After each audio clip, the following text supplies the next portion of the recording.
Welcome to Conversations in Motion. In this episode, we're going to learn more about rooftop pools. But first, let's take a look at this. Are rooftop pools a luxury amenity or a sloshing risk? To answer this question and more, we're going to be speaking with Motioneering Project Engineer, Dr. Kevin McNamara. Hi, Kevin. Can you tell us what a pool sloshing risk entails? For sure. So what we're concerned about here is whether or not big waves are going to form inside the pool. Historically, a lot of pools were located near the ground, but in recent years, we've seen a lot of tall buildings where they're actually putting pools on the rooftop. And while this is a really cool amenity for the residents, at the same time, it comes with a very high risk of sloshing. I've seen some of these pools. They look amazing. Yeah, they really do. But like any container with a free surface and liquid in it, it could be a pool, could be a bathtub, or even the coffee mug that you're holding right now. It has a natural frequency. And so on a windy day, a really tall building tends to sway back and forth at its natural frequencies. And if we find that the natural frequency of the pool is closely aligned with the building, there's a chance for very large waves to form. So is this what you call pool sloshing? Exactly.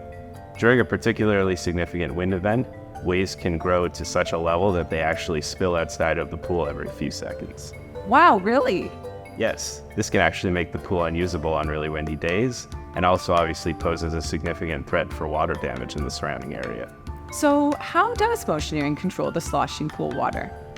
Well, first we need to get an idea of whether or not the pool is actually going to be at risk for significant sloshing. And so we look at the size and the shape of the pool to determine its natural frequencies.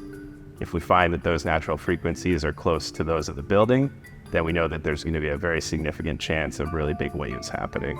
Once you have this information, what's the next step?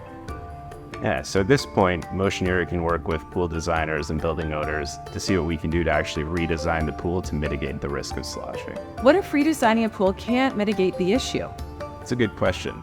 Sometimes it's just not possible to redesign the pool to mitigate the sloshing waves.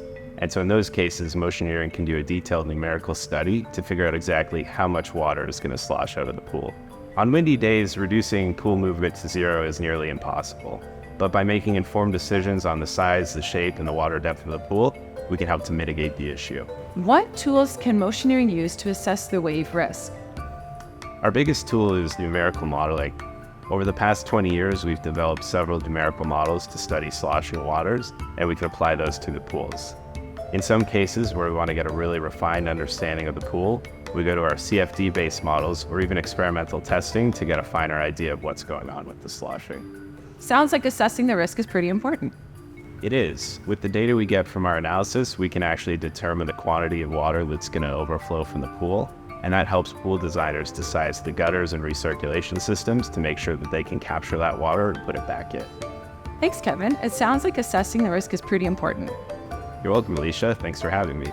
If you'd like to find out if your rooftop pool could be a potential risk for sloshing waves, please contact us or visit motioneering.ca.